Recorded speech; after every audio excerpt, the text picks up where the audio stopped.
ఇప్పుడు వాక్య పరిచయం చేసేవారు శ్రీమతి doctor Umadevi garu, retired principal, government degree college, Hyderabad. క్రీస్తు మహిమ పరిచర్యలు. దేవుని నామానికి స్తోత్రం. మరి ఒకసారి మీ మధ్యకి రావటానికి దేవుడిచ్చినటువంటి ఈ సమయాన్ని బట్టి దేవునికి వందనాలు, స్తుతులు చెల్లించున్నాను. ఈ దినం కోసం ఏర్పాటు చేయబడినటువంటి వాక్య భాగం మనము ధ్యానించబోయే ముందు చిన్న ప్రార్థన చేసుకుందాం. కళ్ళు మూసుకోండి. పరిశుద్ధుడా, పరంపావుండా, నీ పాదాలకు వందనాలు, స్తుతులు, స్తోత్రములు నాయన.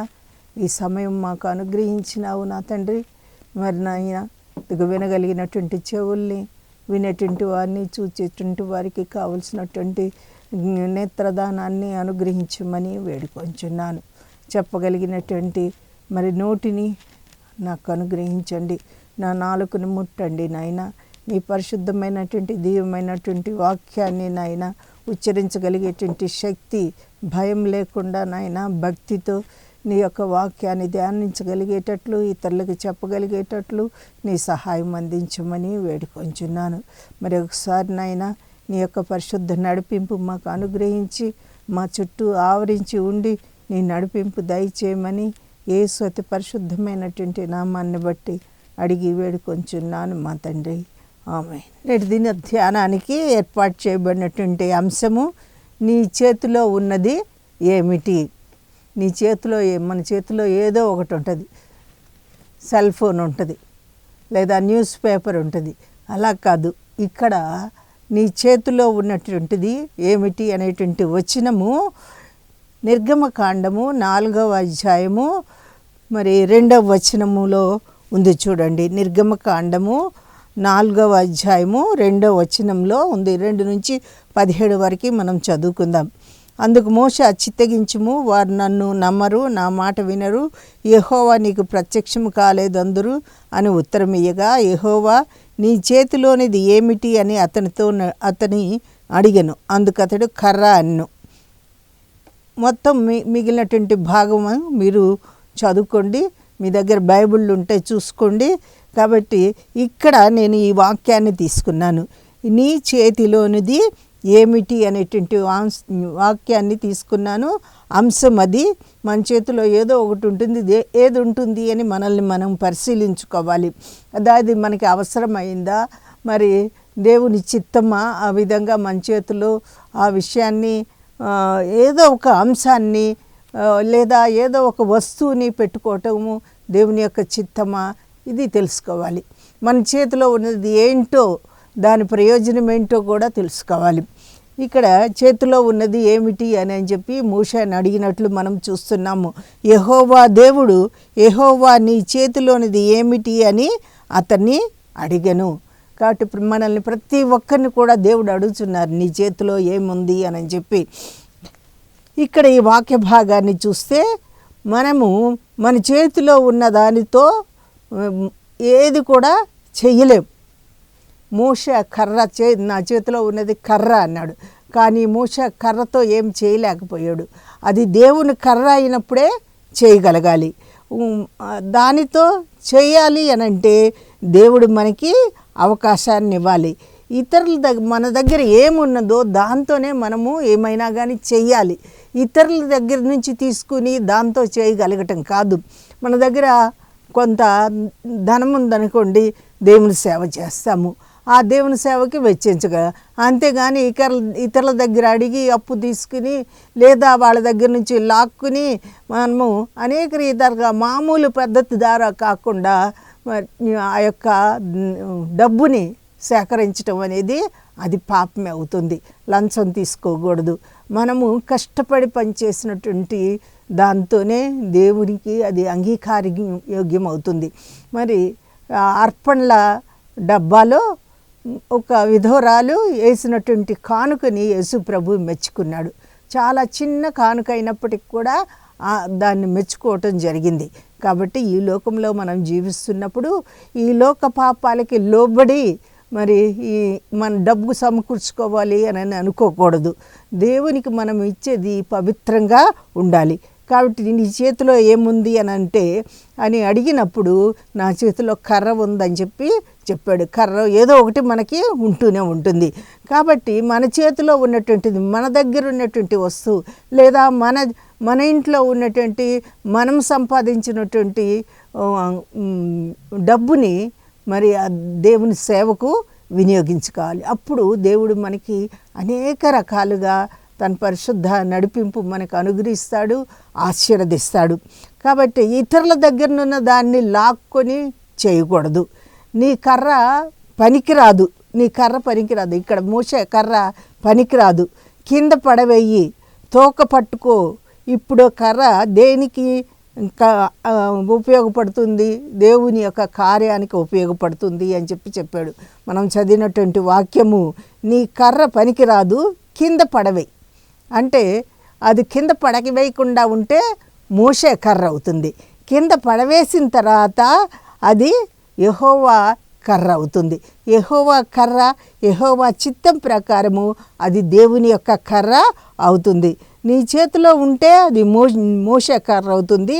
నీ యొక్క చేతిలో ఉండకుండా పడవేసినప్పుడు అది దేవుని కర్ర అవుతుంది. అప్పుడు మోషే ఆ యొక్క కర్రని పట్టుకో అంటే పాము అయిపోయింది. మళ్ళీ ఆ కర్ర పాము అయిపోయినప్పుడు భయపడ్డాడు మోషే. భయపడినప్పుడు నీ తోక పట్టుకో అని చెప్పాడు.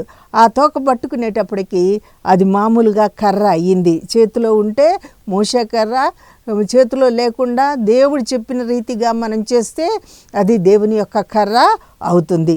నీ దుడ్డు కర్ర, నీ దండము నన్ను ఆదరించును అని కీర్తనల గ్రంథము 23వ కీర్తనలో ఉంది, 4వ వచనంలో.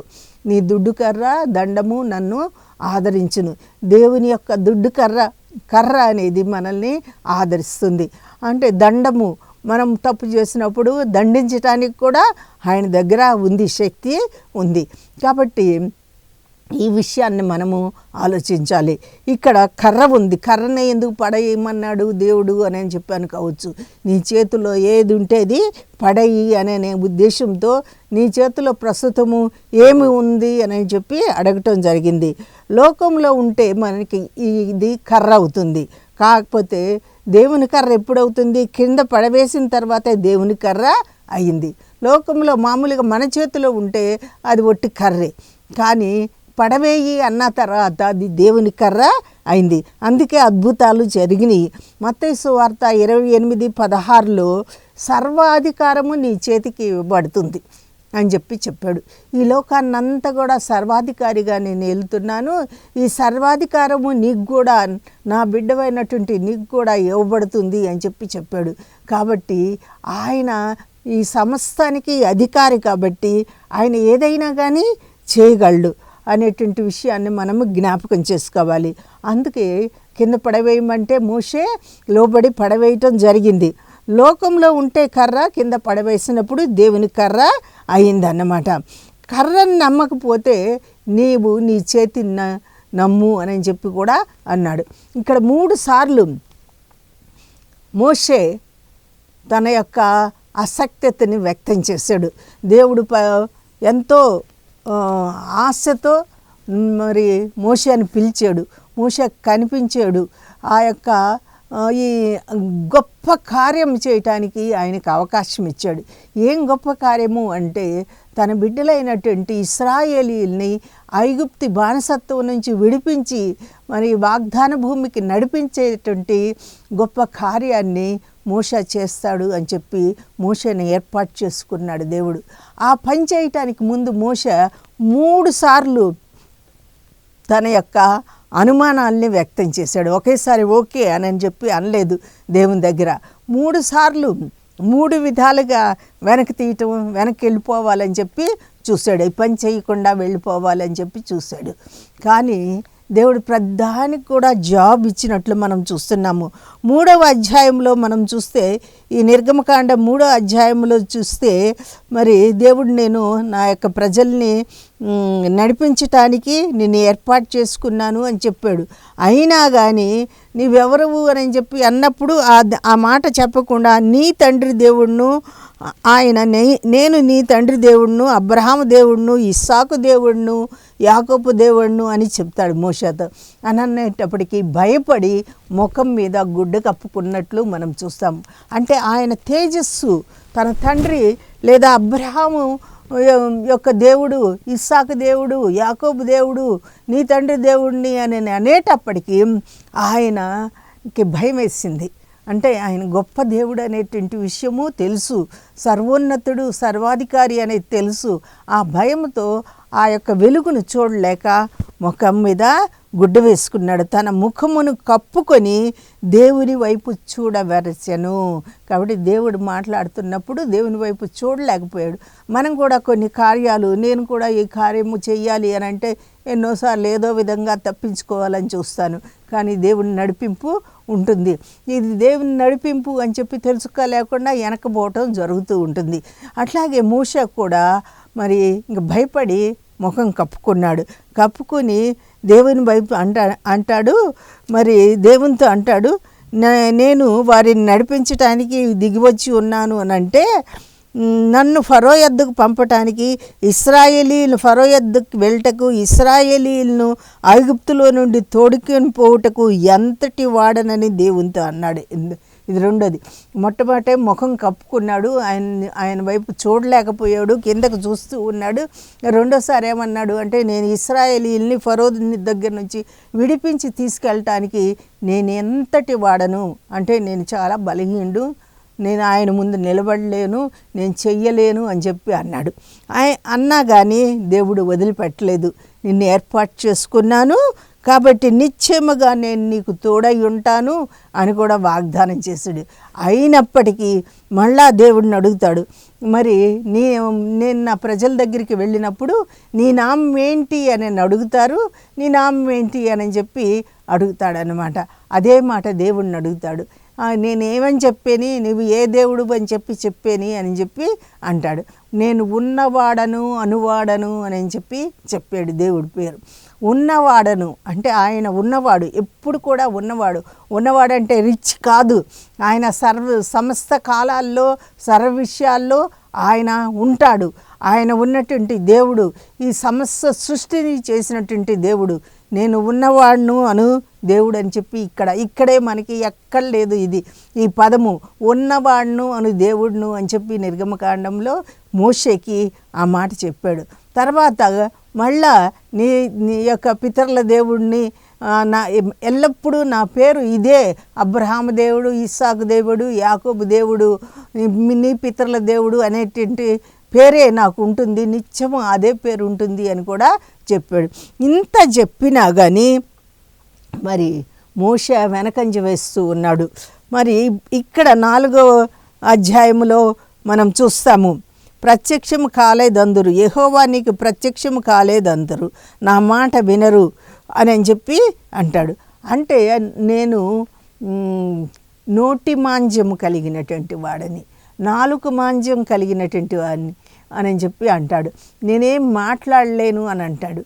అంటే నీకు మాట్లాడలేను అని నాకు కొంతమందికి నత్తు ఉంటుంది, కొంతమంది సరిగ్గా మాట్లాడలేరు. అది నోటి మాంద్యము లేదా నాలుక మాంద్యము అని ఉంటుంది. అప్పుడు ఆ విషయంలో కూడా ఇదిగో 4వ అధ్యాయంలో చూడు, నేను నోటి మాంద్యము నాలుక మాంద్యము కలవాడినని యెహోవా చెప్పగా, యెహోవా మానవునికి నోరిచ్చిన వాడెవడు, మూగవాన్నే కానీ చెవిటివాన్నే కానీ దృష్టి గలవాన్నే కానీ గుడ్డివాన్నే కానీ పుట్టించిన వాడెవడు, యెహోవా నేనే కదా, కాబట్టి వెళ్ళుము, నేను నీ నోటికి తోడయ్యుండి నీవు ఏం పలకవలసింది నీకు బోధించదనని అతనితో చెప్పిన. నోటి మాంద్యము, నేను నత్తివాడను, సరిగ్గా మాట్లాడలేను అని చెప్పి ఇంకొక సాకు చెప్పాడు. కాబట్టి దేవుని పరిచర్య చేసేటువంటి వాళ్ళు ఇలాగే వెతుక్కుంటూ ఉంటారు. నేను కూడా గత 2 నెలల నుంచి ఏదో ఒక సాకు చెప్పి నేను ఇంట్లో కూర్చుంటున్నాను. ఆ విధంగా కాదు, వెళ్ళమని చెప్పి దేవుడు మళ్ళా నాకు చెప్పాడు. నువ్వు వెళ్ళు, నీకు మనశ్శాంతిగా ఉంటుంది, నా కార్యాన్ని మరి ఇతరులకి తెలియపరచు, నేను చెప్పినటువంటి వాక్యాన్ని తీసుకో అని చెప్పి ఈ వాక్యము దేవుడిని ఇలాంటి దేవుడు మోషేని అడిగినటువంటి మాట నీ చేతిలో ఏమున్నది, అదే విధంగా నన్ను కూడా నీ దగ్గర ఏముంది అని చెప్పి అడగటం జరిగింది. కాబట్టి దేవుని కార్యాలు చేయటానికి సరే ఏదో ఒక విధంగా మనకు చేతనైనంత వరకు ఆ యొక్క కార్యంలో పాల్పంపులు పొందాలనే ఉద్దేశంతో నేను మీ మధ్యకి రావటం జరిగింది. కాబట్టి ఇక్కడ మోషే కూడా 3 సార్లు వెనకంజి వేశాడు. మళ్ళా నోటి మాంజం కలిగినటువంటి వాడిని అన్నాడు, అయినప్పటికి కూడా వదలలేదు. మరి ఒకవేళ నీవు మాట్లాడలేని వాడవైతే నేను ఇంకొక ఛాన్స్ ఇస్తున్నాను, నీ పక్కన నీ సహోదరుడు ఉంటాడు, నీ సహోదరుడు నీకు బదులుగా మాట్లాడతాడు. మరి మాట్లాడినప్పుడు అతడు నీకు అన్న కాదు, లేదా ఆ అన్న నిన్ను తమ్ముళ్ళలాగా చూడు, దేవుని బిడ్డగా చూస్తాడు, ప్రభువా అంటాడు అని చెప్పి ఇన్ని రకాలుగా చెప్పడం జరిగింది. తర్వాత ఇక దేవుని యొక్క కార్యానికి మోషే అంగీకరింపబడ్డాడు.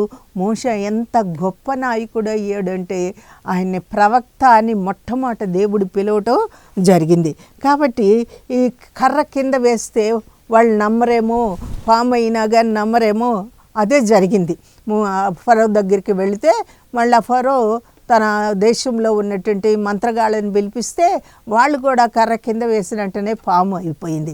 కాబట్టి ప్రజలు నమ్మరు అంటే ఇంకొక ఛాన్స్ ఇచ్చాడు. ఇంకొక రకంగా నీ చేయిలో ఉన్నటువంటిది కర్రను కింద పడేయు అన్నాడు.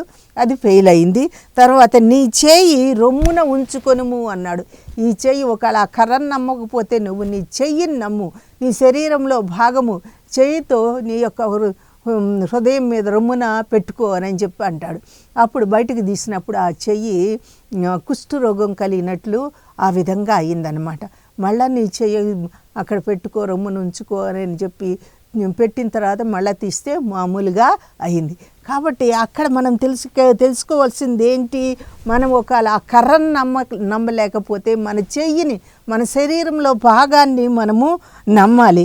ఈ భాగాన్ని నమ్మినప్పుడు దేవుడు మన శరీరం మొత్తాన్ని సృజించినటువంటి దేవుడు మన యొక్క శరీరాన్ని పవిత్రంగా చెయ్యాలని దేవుడు పవిత్రంగా మార్చివేశాడు. అక్కడ ఆ చెయ్యి లోపల పెట్టుకో అన్నాడు. కుష్ఠరోగం కలిగిన దానిగా అయ్యింది. అది మరి మచ్చలు అవన్నీ కూడా డాగులు ఉన్నాయి. మళ్ళీ తీసివేసినప్పుడు మళ్ళీ లోపల పెట్టుకో, మళ్ళీ తీసేయి అని అంటే అది పవిత్రంగా పరిశుద్ధంగా ఉంది. ఆ చెయ్యి అంత పరిశుద్ధంగా ఉంది. కాబట్టి మనం కూడా దేవునికి సమర్పించుకోవాలి. చాలా విషయాల్లో సమర్పించుకుంటే మనం కూడా దేవుని యొక్క బిడ్డలముగా మోషే అంతటి వాళ్ళం కాకపోయినప్పటికి కూడా దేవునికి ఇష్టమైనటువంటి బిడ్డలుగా మనం ఉండగలుగుతాము. కాబట్టి నమ్మకపోతే నీవు చేతిని నమ్ము అని చెప్పి చేయి లోపల పెట్టుకో అన్నాడు. అది పవిత్రంగా మార్చి వేసాడు దేవుడు. ఆ విధంగా ఈ చేతితో నువ్వు కర్రను పట్టుకో, లేకపోతే ఇంకేదైనా కానీ ఇక్కడ 3 విషయాలు మోషేని నమ్మించడానికి చేశాడు దేవుడు. మొట్టమొదట కర్రను కింద పడేయి అన్నాడు. రెండోసారి చెయ్యినన్నా నమ్ముకో, చెయ్యి ఈ విధంగా పెట్టుకో అని చెప్పి అన్నాడు.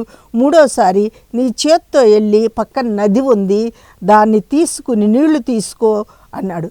ఆ నీళ్లు తీసుకుని ఒక ఊరికే ఇట్లా ఒక 2 చేతులు పెట్టి ఆ యొక్క నీళ్లు తీసుకొచ్చి అక్కడ భూమి మీద పొయ్యి అని చెప్పి చెప్తాడనమాట. పొయ్యమనంటే ఆ నీళ్లు రక్తంగా మాని, ఇదిగో నీళ్లు రక్తంగా మాని.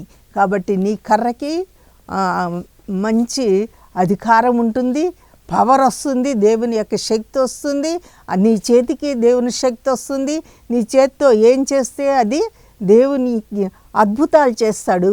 ఈ అద్భుతాలన్నీ కూడా ఆ ఐగుప్తీయులు తెలుసుకోవటానికి నిన్ను ఏర్పాటు చేసుకున్నాడు అని చెప్పి చదువు. ఇప్పుడు నీళ్లు తీసుకొచ్చి అక్కడ పోసినప్పుడు రక్తంగా మారింది. కాబట్టి మన దేవుడు ఎలాంటి వాడు అంటే ఈ can turn water into blood. ఆయన బ్లడ్గా మార్చగలిగినటువంటి, రక్తంగా మార్చగలిగినటువంటి దేవుడు, నీళ్ళని రక్తంగా మార్చగలిగినటువంటి దేవుడు. అదేవిధంగా మరి నీళ్ళని he can turn water into fire, నీళ్ళని మరి అగ్నిగా మార్చగలిగినటువంటి దేవుడు. నీళ్ళని అగ్నిగా ఎలాగ మారుస్తాడు అంటే ఏలియా ప్రవక్త చుట్టూ నీళ్లు పోసి నీళ్లతో ముంచినటువంటిది, నీ దేవుడు గొప్పవాడా నా దేవుడు గొప్పవాడా అనేటువంటి పందెం వేసి అన్ని జనులతో ఆ యొక్క పందెంలో గెలిచాడు, నా దేవుడు గొప్పవాడని.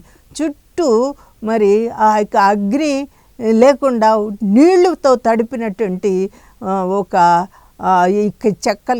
కట్టెలు అవన్నీ పేర్చి ఏర్పాటు చేయటం జరిగింది. అది అగ్ని వాళ్ళకు కూడా ఏర్పాటు చేసుకున్నారు, ఇక్కడ ఏలియా కూడా ఏర్పాటు చేసుకున్నాడు అలాంటి దాన్ని. కానీ వాళ్ళు ఎట్లా ముట్టించుకున్నారు, ముట్టింది. కానీ ఇక్కడ నీళ్లు పోసి నీళ్లతో తడిపి ముట్టించాలని చెప్పి చూశాడు. అయినప్పటికి కూడా దేవుడు ఆ నీళ్లతో తడిసినటువంటిది ఆ నీళ్లతో ఒక ఏర్పాటు చేసి దాన్ని ఏమంటారు కంచె ఏర్పాటు చేసి చుట్టూ నీళ్లు పెట్టి ఆ నీళ్ల మధ్యలో నిప్పేయటం జరిగింది. ఆ విధంగా కందకాన్ని తవ్వి చేయటం జరిగింది ఏలియా. ఇది మనం చూస్తాము, ఈ రాజుల గ్రంథంలో చూస్తాము, సమూయేలు గ్రంథంలో చూస్తాము ఈ విషయాలు. ఏలియా ప్రవక్త ఎక్కడ ఉన్నాడు అని అంటే ఆయన చేసినటువంటి అద్భుతాల్లో మనకి తెలుస్తుంది. కాబట్టి he can turn water into blood, he can turn water into fire, అగ్నిలాగా కూడా మార్చగలడు. ఇంకొకటి he can turn water into wine. ఎక్కడ ఉంది ఇది?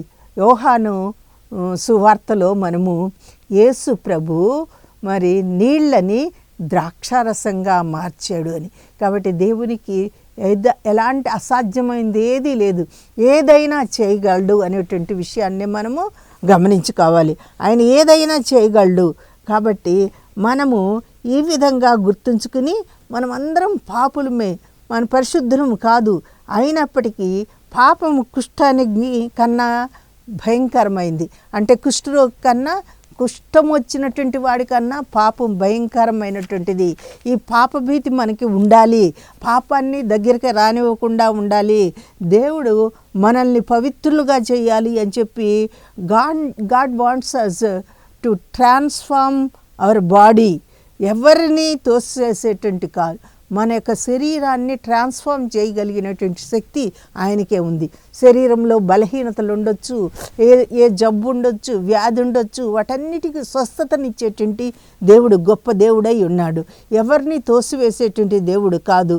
కాబట్టి ఈ ఫస్ట్ టైము మోషే దైవజనుడు అని పిలువబడింది బైబిల్లో.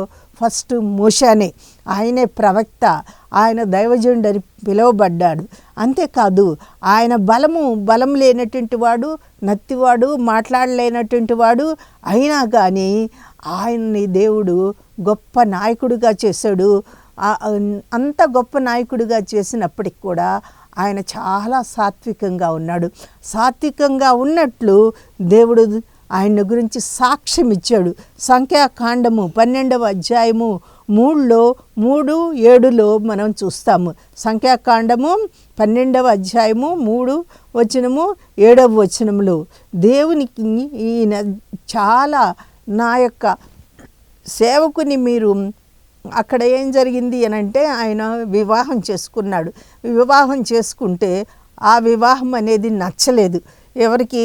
మిరియాముకి, అహరోనికి. వాళ్ళిద్దరు అక్క అన్న వాళ్ళిద్దరికీ నచ్చలేదు కాబట్టి వాళ్ళేమో ఆయన్ని యెహోవా దేవుడు మోషేకైనా మనతో కూడా మాట్లాడుతున్నాడు కదా, మనకు కూడా కనిపిస్తున్నాడు కదా, ఈయన వెళ్ళి మరి ఒక అన్యురాల్ని వివాహం చేసుకున్నాడు అనే ఉద్దేశంతో ఆయన తక్కువగా చూడటం జరిగింది. అప్పుడు దేవుడు వాళ్ళతో మాట్లాడి మీరు రండి, ముగ్గురు రండి అని చెప్పి ఆ ముగ్గురిని కూర్చోబెట్టి వాళ్ళతో మాట్లాడతాడు. దేవుడు మాట్లాడుతా ఇలాంటి వ్యక్తి ఎవ్వరూ లేరు, ఇక ముందు కూడా ఉండబోరు. మోషే లాంటి వ్యక్తి. మోషే సాత్వికుడు, ఇంత గొప్ప నాయకుడైనప్పటికీ సాత్వికుడు. అలాంటి సాత్వికత్వం మనలో ఉండాలి. సాత్వికుడు, నమ్మకమైన వాడు.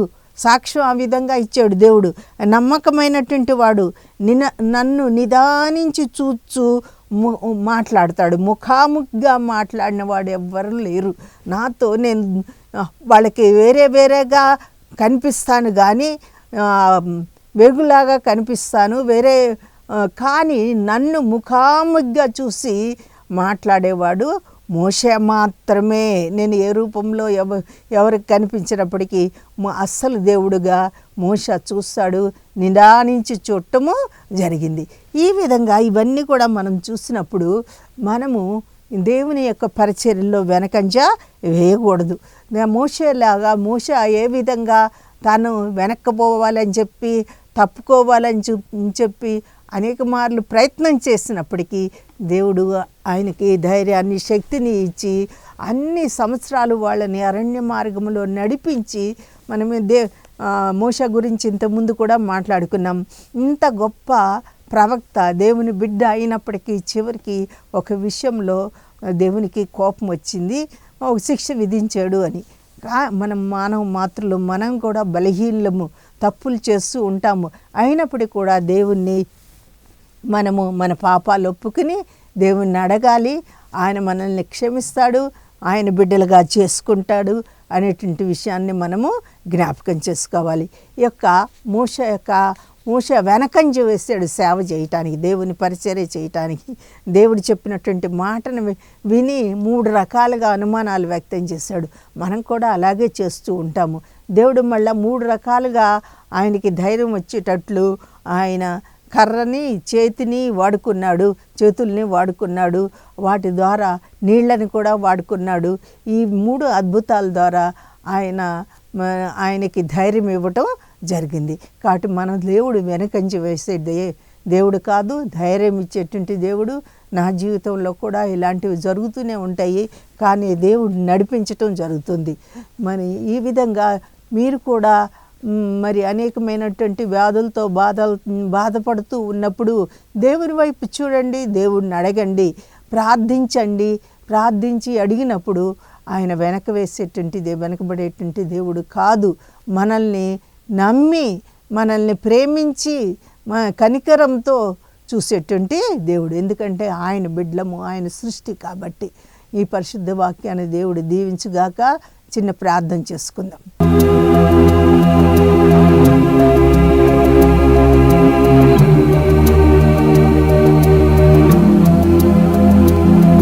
ప్రేమ నమ్మకం కలిగినట్టు మా దేవ, మా రక్షక, మా తండ్రి, నీకు వందనాలు, స్తుతులు, స్తోత్రములయ్యా. ఈ సమయాన్ని మాకు ఇచ్చారు నాయన. నాకు నీ యొక్క వాక్యం ద్వారా నాకు కూడా నా తండ్రి మరి ఈ యొక్క సేవలో వెనకబడి ఉండవద్దు అని చెప్పి నాకు కూడా మీరు చెప్పి తిరిగి తీసుకొచ్చి ఈ యొక్క కల్వరి టీవీకి తీసుకొచ్చి వాక్యం చెప్పడానికి అవకాశాన్ని అనుగ్రహించినారు దేవా. నీకు వందనాలు, స్తుతులు. మరి వించు ఉన్నటువంటి బిడ్డలు కూడా అదే విధంగా నా తండ్రి వెనకంజ వేస్తూ ఉంటే నిన్ను నమ్మి నిన్ను మరి నా తండ్రి వెంబడించేటువంటి వారుగా ఉండి నీ యొక్క బలాన్ని, శక్తిని తెలుసుకున్నటువంటి వారుగా ఉండి నీ బిడ్డలుగా ముద్రింపబడేటట్లు సహాయం అందించండి. అనారోగ్యత, బలహీనత ఉన్నటువంటి బిడ్డల్ని వారిని కాపాడండి నాయన. వారిని తట్టు చూస్తూ ఉన్నప్పుడు మరి నాయన అన్యజనులు సైతము నీ తట్టు చూస్తున్నారు నాయన. వారికి బలము, శక్తి అనుగ్రహించి ఆ యొక్క అనారోగ్యతల నుంచి స్వస్థత దయచేయమని వేడుకొంచున్నాను. ఎందుకంటే నీవు నిజమైన దేవుడు అని మేము నమ్మాము. ఆ విధంగా మరి అన్యులు సహితము నేటి దినాల్లో నమ్ముతున్నారు నాయన. నిన్ను ప్రార్థించమని అడుగుతున్నారు నా తండ్రి. మరి అలాంటి బిడ్డలకి మీ జాబ్ అనుగ్రహించమని వేడుకొంచున్నాను. నీకే మహిమ, ఘనత, ప్రభావం ఆపాదించు. ఇచ్చినటువంటి వాక్యము నూరంతలుగా ఫలించేటట్లు సహాయం అందించమని యేసు అతి పరిశుద్ధమైనటువంటి నామాన్ని బట్టి అడిగి వేడుకొంచున్నాను మా తండ్రి. ఆమేన్. దేవుడు మిమ్మల్ని దీవించుగాక.